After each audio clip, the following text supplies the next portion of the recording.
Hello everyone, आज है 9 जुलाई और द इंडियन एक्सप्रेस की आज की हमारी जो इम्पोर्टेंट न्यूज़ रहेंगी वो हैं दुर्बल पृथ्वी चुंबक, शून्य सहिष्णुता की नीति, शिशु मलेरिया उपचार मंजूरी, ब्राज़ील सर्वोच्च सम्मान। और जो आज की हमारी पहली न्यूज़ है वो है अमलूला की जो बैठक हुई है ब्राज़ील के अंदर वह और उसमें आतंकवाद पर भारत और जो ब्राज़ील हैं वो एक समान हैं। उन्होंने शून्य सहिष्णुता और जो शून्य दोहरा मापदंड के बारे में जो है बातचीत की है और हम जो है उसके बारे में डिटेल से जानेंगे। भारत और जो ब्राज़ील है वे आतंकवाद विरोधी जो नीतियां हैं दोनों पर दोनों देशों ने शून्य सहिष्णुता और जो शून्य दोहरा मापदंड है उसको साझा किया है और उसी के रुख को अपनाया है। 8 जुलाई 2025 को जो ब्रासीलिया है वहाँ पर एमलूला बैठक में इस जो नीति है यानी कि जो शून्य सहिष्णुता की नीति है उस पर स्पष्ट रूप से जो है वो रेखांकित किया गया है। शून्य सहिष्णुता की जो नीति है उसके अंदर भारत के रुख के बारे में जाने तो भारत ने लंबे समय से जो है आतंकवाद के जितने भी रूप हैं या फिर जितनी भी अभिव्यक्तियां हैं उनके खिलाफ जो है वो कठोर नीति अपनाई है, चाहे वह आतंकवाद जो है सीमा पार से हो जैसे कि पाकिस्तान के द्वारा प्रायोजित आतंकवाद है या फिर जो आंतरिक उग्रवाद हो। भारत का जो दृष्टिकोण है वो स्पष्ट है कि आतंकवाद को किसी भी रूप में जो है वो बर्दाश्त नहीं किया जाएगा। और हाल ही के जो वर्ष हैं उनके अंदर देखें तो भारत ने जो वैश्विक मंचों जैसे कि संयुक्त राष्ट्र हुआ या फिर G20 है उनमें आतंकवाद के खिलाफ एकजुट वैश्विक कार्रवाई की वकालत जो है वो की है। और अगर इसके अंदर यानी कि जो आतंकवाद है उसके अंदर ब्राज़ील के रुख को देखें तो ब्राज़ील ने जो है आतंकवाद से भारत की तरह प्रत्यक्ष रूप से प्रभावित नहीं है, लेकिन आतंकवाद को वैश्विक शांति और जो सुरक्षा है उसके लिए ब्राज़ील जो है आतंकवाद को खतरा मानता है। ब्राज़ील ने जो अंतर्राष्ट्रीय मंच हैं उन पर आतंकवाद के खिलाफ सहयोग और जो सूचना है उसका साझाकरण का समर्थन किया है। राष्ट्रपति लूला ने हाल ही के जो वर्ष हैं यानी कि हाल ही में जो आतंकवाद को मानवाधिकार और जो लोकतंत्र है उन दोनों के लिए खतरा बताया है। और दोनों की साझा प्रतिबद्धता को देखें तो दोनों देश जो हैं इस बात पर सहमत हैं कि आतंकवाद के खिलाफ कोई समझौता नहीं हो सकता। पीएम जो प्रधानमंत्री मोदी हैं उन्होंने बैठक में जोर दिया कि जो आतंकवाद है उसको किसी भी धर्म या फिर कोई भी विचारधारा हो या फिर कोई भी भौगोलिक सीमा हो उससे जोड़कर नहीं देखा जाना चाहिए और इससे जो है पूरी तरह से समाप्त करने के लिए ठोस कार्रवाई आवश्यक है। और शून्य दोहरा मापदंड जो है वो क्या होता है और उसमें भारत की स्थिति देखें तो भारत ने बार बार जो है वो वैश्विक समुदाय से जो आतंकवाद है उसके प्रति दोहरे मापदंड को ख़त्म करने की मांग जो है वो बार बार की है। कुछ देश आतंकवाद को प्रायोजित करने या फिर जो आतंकवादी हैं उनको पनाह देने के बावजूद जो है वो जवाबदेही से बचते हैं। भारत ने विशेष रूप से पाकिस्तान पर और जो आतंकवादी समूह हैं उनको समर्थन देने का आरोप लगाया है। और अगर इसी मुद्दे को वैश्विक मंचों पर भी उन्होंने उठाया है जैसे कि फाइनेंशियली जो एक्शन टास्क फोर्स है उसके अंदर जो है वो उठाया गया था ये मामला। और जो ब्राज़ील की अगर स्थिति देखें तो ब्राज़ील ने जो है आतंकवाद के प्रति दोहरे मापदंड की निंदा जो है वो की है और उसका मानना यह है कि आतंकवाद को किसी भी तरह से उचित नहीं ठहराया जा सकता, चाहे वह रणनीतिक हितों के लिए हो या फिर जो राजनीतिक है उन कारणों से हो। ब्राज़ील ने अंतर्राष्ट्रीय कानून और जो संयुक्त राष्ट्र के प्रस्ताव हैं उनके तहत जो आतंकवादी विरोधी उपाय हैं उनका भी समर्थन किया है। और दोनों देशों का भारत और जो ब्राज़ील है अगर दोनों देशों का साझा दृष्टिकोण देखें तो दोनों देश इस बात पर सहमत हैं कि आतंकवाद को जो है किसी भी आधार पर उचित ठहराना या फिर जो है उसका चुनिंदा रूप की निंदा करना स्वीकार्य नहीं है। पीएम मोदी ने परोक्ष रूप से जो है उन देशों की आलोचना की है जो आतंकवाद को बढ़ावा देने या फिर जो आतंकवादियों को जो है अपने देश के अंदर पनाह देते हैं, और लूला ने इसका रुख जो है इस रुख का समर्थन भी किया है। अगर व्यवहारिक सहयोग देखें तो खुफिया जानकारी का साझाकरण, जैसे कि भारत और जो ब्राज़ील हैं उसने आतंकवाद विरोधी प्रयासों में खुफिया जानकारी साझा करने पर सहमति जताई है। यह विशेष रूप से जो आतंकवादी संगठन हैं उनकी फंडिंग, हथियार आपूर्ति या फिर जो भर्ती है उस नेटवर्क को नष्ट करने के लिए महत्वपूर्ण है। अगर साइबर आतंकवाद देखें तो दोनों देशों ने जो साइबर आतंकवाद होता है यानी कि जो डिजिटल प्लेटफॉर्म है उसके दुरुपयोग को रोकने के लिए सहयोग बढ़ाने की बात भी कही है। भारत ने इस क्षेत्र में अपनी जो विशेषज्ञता है उसको साझा करने की पेशकश की है, क्योंकि वह साइबर सुरक्षा में मजबूत नीतियां जो हैं उनको लागू कर रहा है। और अगर जो अंतर्राष्ट्रीय मंच हैं उन पर दोनों देशों के समन्वय की बात करें तो दोनों देश G20, ब्रिक्स और जो संयुक्त राष्ट्र जैसे मंच जो हैं उन पर आतंकवादी विरोधी प्रस्ताव और जो नीतियां हैं उनको मजबूत करने के लिए मिलकर जो है वो काम कर रहे हैं, यानी कि करेंगे। और भारत ने जो है व्यापक आतंकवाद विरोधी संधि को अपनाने की मांग भी की है, जिसमें ब्राज़ील का समर्थन जो है वो बहुत ही ज़रूरी है। और अगर समता निर्माण के बारे में देखें तो भारत ने ब्राज़ील के साथ आतंकवादी विरोधी प्रशिक्षण और जो समता निर्माण है उसमें भी सहयोग की पेशकश की है। इसमें संयुक्त सैन्य अभ्यास, जो आतंकवाद विरोधी रणनीतियाँ, उन पर कार्यालय जो हैं या फिर जो कानून हैं उनके प्रवर्तन एजेंसियों के बीच सहयोग भी शामिल है। और अगर हाल ही में हुई जो घटनाएं हैं उनकी प्रासंगिकता जो है उसके बारे में देखें तो पहलगांव जो आतंकी हमला हुआ था 22 अप्रैल 2025 को, इस हमले ने भारत में आतंकवाद के खिलाफ और सख्त कार्रवाई की आवश्यकता को रेखांकित किया है। पीएम मोदी ने ब्राज़ील के समर्थन की सराहना की है, जिससे कि इस हमले की निंदा की थी और भारत के साथ एकजुटता व्यक्त की थी। वैश्विक संदर्भ में देखें तो दोनों देशों ने वैश्विक आतंकवादी संगठन जैसे कि ISIS और जो अल-कायदा है और क्षेत्रीय आतंकवादी समूह के खिलाफ समन्वित कार्रवाई की आवश्यकता जो है उस पर भी बल दिया है। और भविष्य की अगर दिशा देखें तो भारत और जो ब्राज़ील हैं वे दोनों आतंकवाद विरोधी सहयोगियों को गहरा करने के लिए एक कार्य योजना तैयार करने पर सहमति जताई है दोनों ने। और इसमें नियमित जो उच्च स्तरीय वार्ता है, संयुक्त कार्यबल और जो आतंकवाद विरोधी अभियान है उनमें तकनीकी सहयोग भी शामिल है।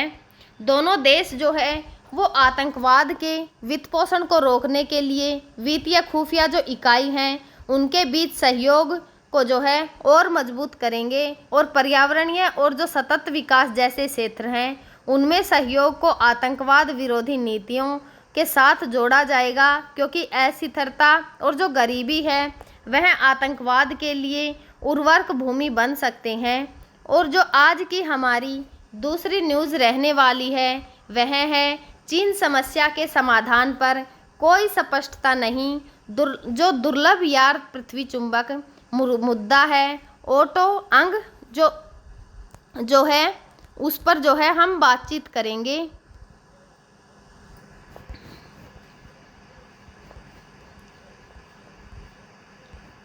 जो दुर्लभ पृथ्वी चुंबक जैसे कि नियोडिमियम आयरन, बोरॉन चुंबक, इलेक्ट्रिक वाहन जैसे कि EVs मोटर्स और अन्य जो ऑटोमोबाइल अनुप्रयोग हैं उनमें महत्वपूर्ण है। चीन की जो वैश्विक स्थिति के बारे में देखें तो इन दुर्लभ जो पृथ्वी तत्व हैं इनका सबसे बड़ा उत्पादक और जो आपूर्ति करता है वह चीन ही है, और जो आपूर्ति श्रृंखला पर उसका नियंत्रण को दर्शाता है। हाल ही के जो वर्ष हैं उनमें भू राजनीतिक तनाव, व्यापार प्रतिबंध और जो आपूर्ति श्रृंखला है उनमें व्यवधान के कारण जो है ऑटो जो मोटिव है उनके उद्देश्यों को इन चुंबकीय की जो आपूर्ति है उसमें अनिश्चितता का जो सामना है वो करना पड़ रहा है। 8 जुलाई 2025 को एक्स पर एक पोस्ट में जो है उल्लेख किया गया कि जो ऑटो पार्ट्स हैं बॉडी के, जो कि भारत में ऑटोमोटिव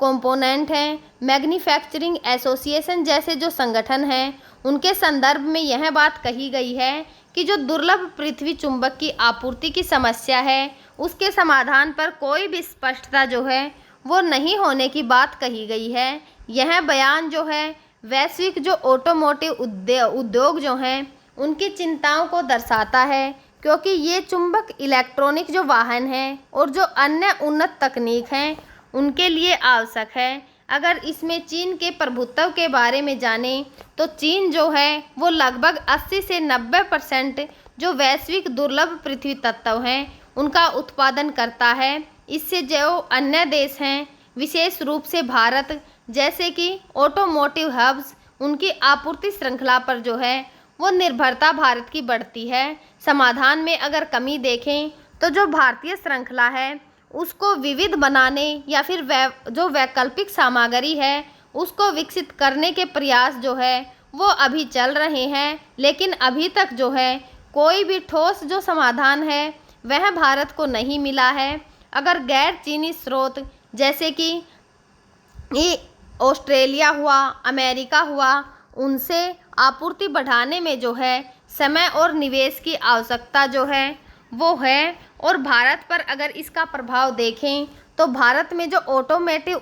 उद्योग हैं जैसे कि इलेक्ट्रिक वाहन की ओर तेज़ी से बढ़ रहा है या फिर इन चुंबकों की कमी से प्रभावित हो सकता है। इससे जो उत्पादन हो रहा है भारत में उसकी उत्पादन लागत और जो समय सीमा है उस पर असर पड़ सकता है। और अगर इनके वैकल्पिक प्रयासों के बारे में जानें तो कुछ कंपनियां जो हैं वो दुर्लभ पृथ्वी तत्वों के बिना चुंबक मुक्त मोटर्स या फिर जो रिसाइकलिंग है तकनीकों पर काम कर रही हैं, लेकिन ये जो तकनीकें हैं अभी प्रारंभिक चरण में ही हैं। और अगर इनके बारे में सुझाव या फिर विविधीकरण को देखें तो भारत को गैर चीनी स्रोत जैसे कि ऑस्ट्रेलिया, कनाडा से दुर्बल पृथ्वी तत्वों की आपूर्ति बढ़ाने पर जो है भारत को ध्यान देना चाहिए। और अगर स्वदेशी विकास के बारे में देखें तो भारत में जो दुर्लभ पृथ्वी खनन और जो प्रसंस्करण है उसको भी बढ़ावा देना चाहिए, जैसे कि उड़ीसा हुआ, राजस्थान में संभावित भंडार का दोहन। और वैकल्पिक तकनीक के बारे में देखें तो चुंबक जो मुक्त मोटर्स या फिर जो रिसाइकलिंग है, यानी कि जैसे कि प्लास्टिक का रिसाइकलिंग होता है उसी प्रकार से अगर इनका भी रिसाइकलिंग करें तो तकनीकों में निवेश होगा। और अगर नीतिगत समर्थन की बात करें तो सरकार को जो ऑटोमोटिव उद्योग हैं उनके लिए सब्सिडी और जो अनुसंधान है उनको भी प्रोत्साहित करना चाहिए। और आज की हमारी जो तीसरी न्यूज़ रहने वाली है वह है शिशुओं के लिए मलेरिया के उपचार को मंजूरी और अफ्रीका में जल्द ही जो है वो इसके शुरू होने की उम्मीद जो है वो दिखाई दे रही है। शिशु और जो छोटे बच्चे हैं, यानी कि जो बच्चे 5.5 या 4.5 किलो के कम वजन वाले हैं, उनके लिए मलेरिया की जो है विशेष उपचार को स्विट्जरलैंड के जो प्रशासन द्वारा उपयोग के लिए मंजूरी दे दी गई है। यह दवा जो है जो नवजात और जो छोटे बच्चे हैं उनके लिए बनाई गई पहली मलेरिया रोधी दवा है जो घुलनशील है और इसे माँ के दूध के साथ भी जो है वो दिया जा सकता है। इसका स्वाद जो है चेरी जैसा है, जिससे बच्चों के लिए इसे लेना बहुत ही आसान होगा। और यह दवा जो है वो जल्द ही अफ्रीकी देश जो हैं जैसे कि बुर्किना फासो, आइवरी जो कोस्ट है, या फिर Kenya, Malawi, Mozambique, Nigeria, Tanzania, Uganda जो है उनके अंदर उपलब्ध होगी, जहां मलेरिया का खतरा सबसे अधिक है। इन देशों ने दवा का जो ट्रायल है उसमें भी हिस्सा लिया था। जो विश्व स्वास्थ्य संगठन है WHO, उसके अनुसार 2023 में मलेरिया से लगभग 5.97 लाख जो हैं वो मौतें हुई हैं, जिनमें से 75% जो है 5 साल से जो कम उम्र के बच्चे थे और ज़्यादातर मामले जो है वो अफ्रीका में देखे गए हैं। जो medicine for malaria venture MMV जो है CEO जो मार्टिन फिटचैट हैं, उन्होंने इसे सार्वजनिक स्वास्थ्य के लिए एक बहुत ही बड़ी उपलब्धि बताया है, क्योंकि जो ये दवा है वह विशेष रूप से जो कमज़ोर बच्चे हैं जिनकी जान बचाने में जो है वो मदद कर सकती है। यह कदम स्वास्थ्य सेवाओं में समानता लाने की जो दिशा है उसमें महत्वपूर्ण है और दवा को बिना मुनाफे के गरीब देशों में उपलब्ध कराया जाएगा, जिससे कि मलेरिया के खिलाफ जो लड़ाई है उसमें भी जो है वो प्रगति होगी। और जो मलेरिया है इसके फैलने के क्या क्या कारण होते हैं। मलेरिया जो है एक परजीवी जनित यानी कि एक परजीवी जनित बीमारी है जो प्लाज्मोडियम नामक परजीवी के कारण होती है। यह मुख्य रूप से जो मादा एनाफ्लीज मच्छर होता है उसके काटने से फैलती है। और जो परजीवी है प्लाज्मोडियम मलेरिया जो है मुख्य रूप से 4 प्रकार का होता है। जो प्लाज्मोडियम परजीवी है उसके कारण होता है, और जो प्लाज्मोडियम फाल्सिपेरम सबसे गंभीर और जो जानलेवा है वह होता है प्लाज्मोडियम है उसके जो विवेक्स प्लाज्मामोडियम या फिर जो ओवेल प्लाज्मोडियम। मलेरिया दुर्बल जो है वो मामलों में प्लाज्मोडियम नोवेल्सी भी जो है वो कारण हो सकता है। अगर मच्छरों के द्वारा इसका प्रसार जो है वो किस प्रकार से होता है, तो जो मादा एनाफ्लीज मच्छर है इस परजीवी को एक संक्रमित व्यक्ति से जो स्वस्थ व्यक्ति है उस तक पहुंचाने में जो है ये मदद करता है। और जब मच्छर किसी संक्रमित व्यक्ति का जो खून होता है उसको अगर चूसता है तो परजीवी मच्छर के शरीर में भी जो है यह चला जाता है, और बाद में उसके काटने से अगर वही मच्छर किसी दूसरे व्यक्ति को काटता है तो काटने के कारण वह खून जो है इस तरह उसके अंदर जाता है, जिससे कि जो ये मलेरिया की बीमारी है यह फैलती है। और अन्य प्रसार के तरीकों के बारे में देखें तो जैसे कि मच्छर मुख्य वाहक है, यानी कि मच्छरों के द्वारा जो है ज़्यादा फैलता है। जो मलेरिया है वो विभिन्न कारणों से, जैसे कि रक्त का आदान संक्रमित रक्त के माध्यम से, और जो जो प्रत्यारोपण है यानी कि यदि दाता संक्रमित हो, और अगर साझा सुइयों से, जैसे कि अगर किसी व्यक्ति को एक इंजेक्शन दिया गया है और दूसरे व्यक्ति को जो है उसकी जो सीरीज होती है उसको बिना चेंज किए अगर जो है इंजेक्शन दे दिया जाए उसी सुई से जिसे कि पहले व्यक्ति को दिया गया था, तो भी जो है वो मलेरिया फैलता है। माँ से शिशु तक यानी कि गर्भावस्था के दौरान जो है अगर माँ को मलेरिया है तो वह जो है बच्चे में जो है ऑटोमेटिक ट्रांसफ़र हो जाता है। और अगर पर्यावरणीय और जो सामाजिक कारण हैं उनको देखें तो जो गर्म और आर्द्र जलवायु है जो मच्छरों के प्रजनन के लिए अनुकूलित, जैसे कि जो अफ्रीका है और जो दक्षिणी एशिया है उसके क्षेत्र जो हैं वो शिथिल पानी मच्छरों के जो लावा है उनके लिए प्रजनन स्थल जो है वो माने जाते हैं, जैसे कि तालाब हुआ, गड्ढे हुए, या फिर जो खराब जल है उसकी निकासी हुई। अगर स्वास्थ्य सुविधाओं की कमी के कारण भी जो है यह बीमारी फैलती है, जैसे कि निदान उपचार में जो है देरी होती है और प्रतिरोधक जो क्षमता है उसकी भी कमी देखने को मिलती है, विशेष रूप से जो छोटे बच्चे होते हैं और जो गर्भवती महिलाएं होती हैं उनके लिए। और जो हमारी आज की लास्ट और जो 4th न्यूज़ है वह है प्रधानमंत्री मोदी को ब्राज़ील के सर्वोच्च नागरिक सम्मान से सम्मानित किया गया है।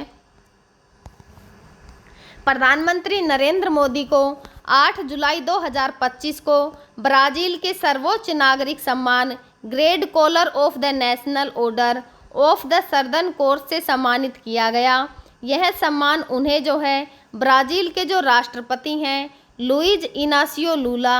दा सिल्वा ने ब्रासिया में प्रदान किया है। यह सम्मान भारत और जो ब्राज़ील है उनके बीच जो द्विपक्षीय संबंध हैं उनको मजबूत करने और वैश्विक मंच पर सहयोग बढ़ाने में उनके महत्वपूर्ण योगदान के लिए दिया गया है। जो प्रधानमंत्री नरेंद्र मोदी हैं उन्होंने इस सम्मान को जो है जो 140 करोड़ भारतीय हैं उनके लिए गर्व का क्षण बताया है और कहा है कि यह पुरस्कार जो है वो भारत ब्राज़ील की जो मित्रता है और जो राष्ट्रपति लूला की भारत के लिए प्रतिबद्धता है उसको समर्पित है। यह जो है मई 2014 में उनके प्रधानमंत्री बनने के बाद से किसी विदेशी सरकार द्वारा दिया गया 26वां अंतर्राष्ट्रीय सम्मान है। इसके अलावा जो उनकी ब्राज़ील यात्रा है उसके दौरान दोनों देशों ने अगले 5 वर्षों में द्विपक्षीय व्यापार को 20 जो बिलियन डॉलर है वहां तक बढ़ाने का लक्ष्य रखा है और ऊर्जा, पर्यावरण रक्षा और जो सांस्कृतिक आदान प्रदान है जैसे क्षेत्रों में सहयोग को मजबूत करने के लिए कई समझौतों पर जो है दोनों के द्वारा हस्ताक्षर किए गए हैं। ब्राज़ील भारत संबंधों के बारे में जाने तो अगर जो ऐतिहासिक पृष्ठभूमि है उसकी स्थापना कब हुई, भारत और जो ब्राज़ील हैं उन्होंने 1948 में राजनीतिक जो संबंध हैं उन दोनों के बीच में 1948 में संबंध जो है वो स्थापित किए गए थे। दोनों देशों के बीच 1960 का जो दशक है उसमें वे संबंध और मजबूत हुए जब भारत ने ब्राज़ील में अपना दूतावास खोला और साझा मूल्य जो है यानी कि दोनों देश जो हैं वो लोकतंत्र, बहुसंस्कृतिवाद और विकासशील देशों के हित की वकालत करते हैं। दोनों देश जो गैर आंदोलन और जो G77 है जैसे मंचों पर सक्रिय रहे हैं और औपनिवेशिक जो विरासत है उसके बारे में देखें तो दोनों देशों ने जो औपनिवेशिक शासन है उसका सामना किया है। भारत ने ब्रिटिश और जो ब्राज़ील है पुर्तगाली शासन, जिनके कारण दोनों में वैश्विक शासन सुधार और जो समता है उसकी मांग समान है। और अगर राजनयिक या फिर जो रणनीतिक सहयोग के बारे में देखें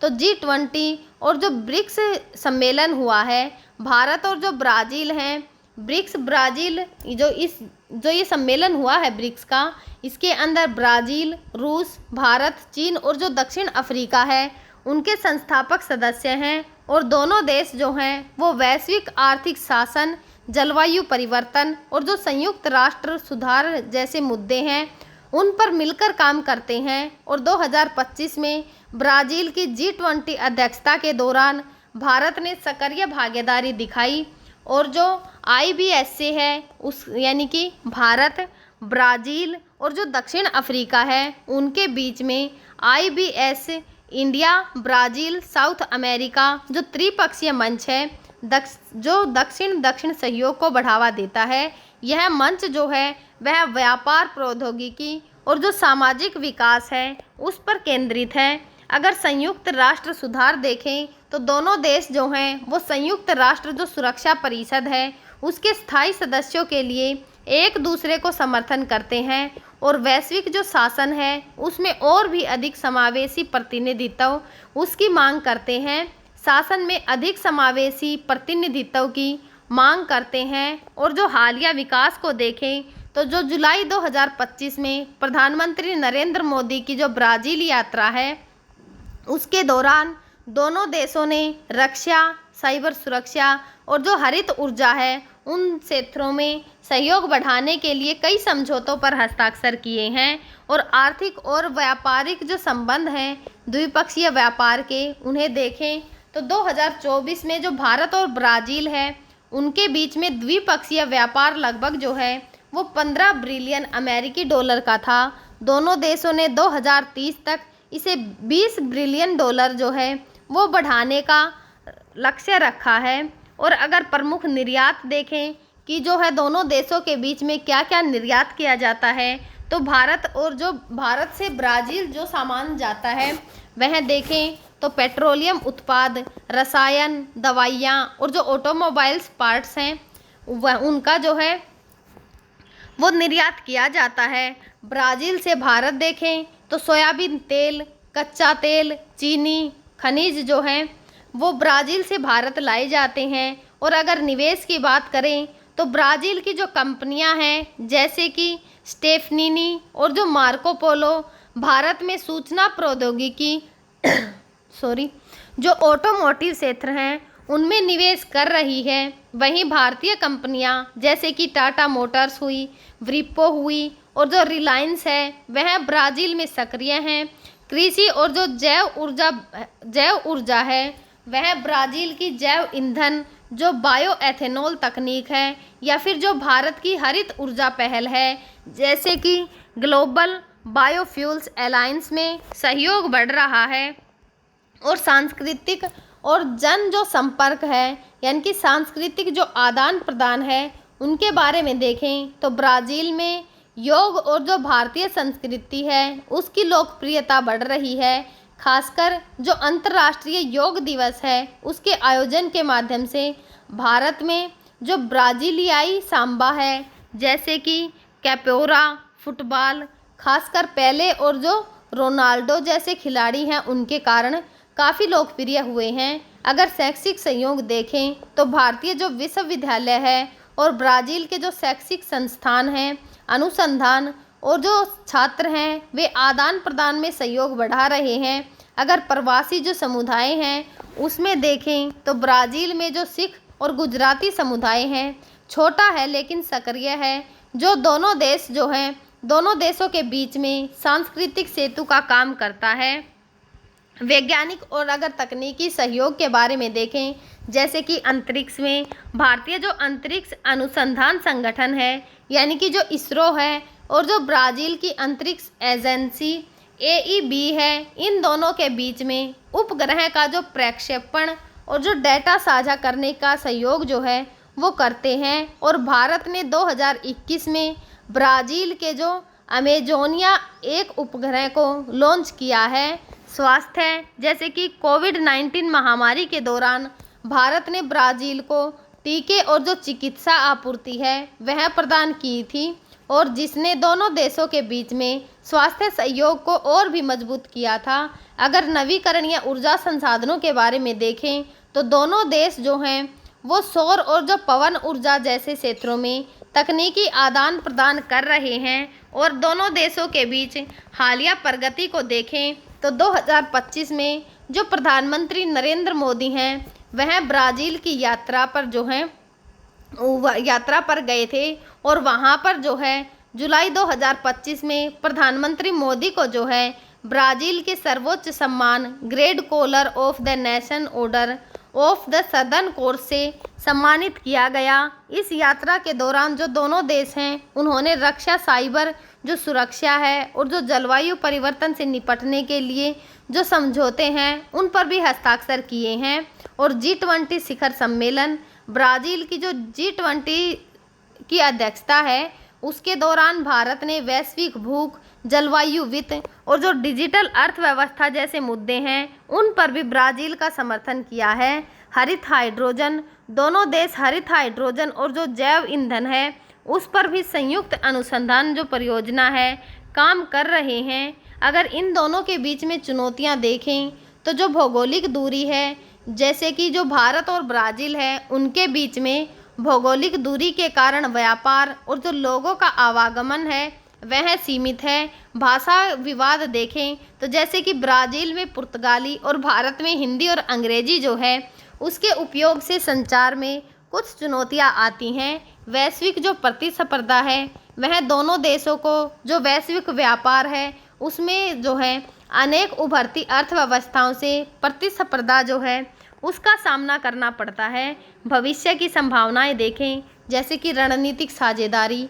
दोनों देश जो हैं 2006 में स्थापित जो रणनीतिक साझेदारी है उसको और गहरा करने के लिए प्रतिबद्ध हैं। नवाचार और जो स्टार्टअप है, भारत की डिजिटल अर्थव्यवस्था और ब्राज़ील की जो स्टार्टअप संस्कृति है, दोनों के बीच की अपार संभावनाएं देखने को मिलती हैं। जो जलवायु सहयोग है, दोनों देश जलवायु परिवर्तन से निपटने और सतत विकास के जो लक्ष्य हैं उनको प्राप्त करने के लिए मिलकर काम कर रहे हैं। हम जो है आगे भी आप सभी के साथ जो द इंडियन एक्सप्रेस न्यूज़पेपर है इसकी जो इम्पोर्टेंट न्यूज़ होंगी उनको साझा करते रहेंगे। तब तक आप पढ़ते रहिए, खुश रहिए। Thank you.